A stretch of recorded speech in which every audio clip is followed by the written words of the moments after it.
Selamat malam saudara yang dikasihi Tuhan. Senang bisa kembali hadir di tengah-tengah ruang istirahat Anda bersama keluarga. Renungan malam dari Pendeta Dr. Erastus Sabdono dengan tema Manusia Hari Esok bersama saya, Yohana Ibrahim. Orang-orang Kristen yang benar hidupnya seperti tidak menginjak tanah, tidak down to earth. Perkataan-perkataannya, pokok pembicaraannya bisa tidak down to earth di telinga orang-orang yang masih duniawi atau tidak nyambung. Mengapa? Sebab orang percaya yang benar memang orientasi berpikirnya selalu kekekalan. Segala sesuatu yang dia lakukan dalam hidup ini selama di dunia hanya terfokus kepada kekekalan. Sehingga kehidupan di dunia ini sebenarnya hanya persiapan untuk kekekalan saja. Memang kalau dilihat sekilas, orang percaya yang benar sama seperti yang lain. Tetapi kita harus bersikap sebaik-baiknya sehingga bisa hidup di tengah-tengah masyarakat dalam sosialisasi yang baik.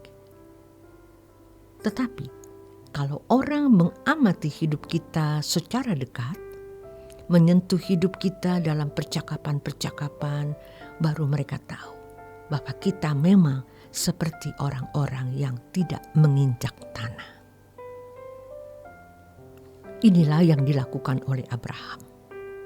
Ketika meninggalkan kampung halamannya atau negerinya dari Ur Kasdim ke Haran, dari Haran terus tidak pernah kembali lagi ke negeri asalnya. Itu dilakukan oleh Abraham hanya demi menemukan negeri yang Tuhan tunjukkan.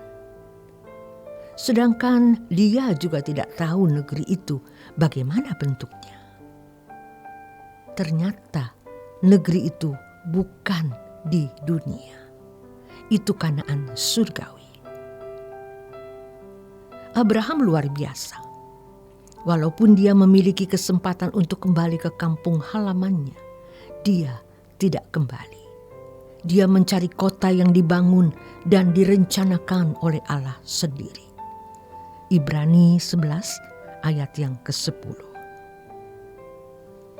Ia mencari negeri yang memiliki dasar, yang dibangun dan direncanakan oleh Allah. Dan negeri itu ternyata bukan dunia, ternyata itu tanah air surgawi. Ibrani 11 ayat yang ke-16. Abraham tidak pernah surut dalam mengarahkan diri pada negeri itu, walaupun dia tidak tahu di mana negeri itu. Kita sebagai umat perjanjian baru mengetahui negeri itu, yaitu langit baru dan bumi baru. Orientasi hidup kita sepenuhnya harus selalu diarahkan ke situ, walaupun kita belum pernah ke sana.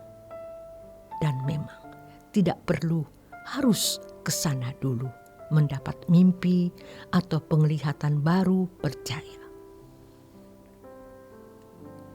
Jangan kita merasa kecil hati karena tidak memiliki penglihatan seperti orang-orang tertentu yang katanya pernah diangkat atau naik ke surga, atau melihat surga lewat mimpi dan ditulis dalam buku. Jelas, surga itu real. Tidak perlu harus mendapat penglihatan atau mimpi diangkat ke surga, baru percaya adanya surga. Kita percaya dan itu adalah tujuan akhir kita. Dan kita benar-benar mempertaruhkan hidup kita untuk tujuan akhir perjalanan itu. Jangan mengaku pernah melihat surga melalui penglihatan, mimpi, atau diangkat Tuhan, tetapi kehidupan di bumi tidak menunjukkan sedang mengarahkan diri kepada kekekalan itu. Walau kita tidak pernah diangkat ke surga, tidak pernah mendapatkan mimpi, penglihatan ke surga, tetapi hidup kita jelas kita arahkan hanya untuk kerajaan Allah. Itu membuat orang melihat surga. Orang sudah bisa melihat surga melalui hidup kita. Ini yang dikatakan Tuhan Yesus di Matius 5 ayat 14 sampai 15. Kamu adalah terang dunia. Kota yang terletak di atas gunung tidak mungkin tersembunyi. Lagi pula, orang tidak menyalakan pelita lalu meletakkannya di bawah gantang, melainkan di atas kaki dian sehingga menerangi semua orang di dalam rumah itu. Kota di atas bukit itu Yerusalem, yang pada malam hari lampu-lampunya akan menunjukkan itulah kota Yerusalem. Kalau tidak, benar-benar gelap gulita. Kalau saya pernah ada di wilayah itu, kalau kita tidak ada lampu, kita tidak tahu mana kota Yerusalem. Ketika Yesus berkata, "Melihat perbuatanmu," mereka melihat kota yang terletak di atas bumi. Artinya, perbuatan ini bukan hanya perbuatan secara moral umum, melainkan seluruh gaya hidupnya menunjukkan bahwa kita tidak fokus kepada kesenangan dan perkara dunia. Kita fokus hanya untuk hidup kekekalan, dan itu akan tampak sekali.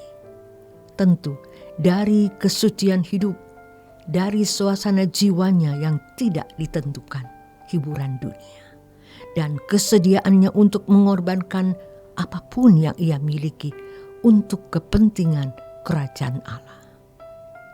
Ditandai lagi dengan kekokohan dan keteguhannya menghadapi berbagai kesulitan dan kesukaran.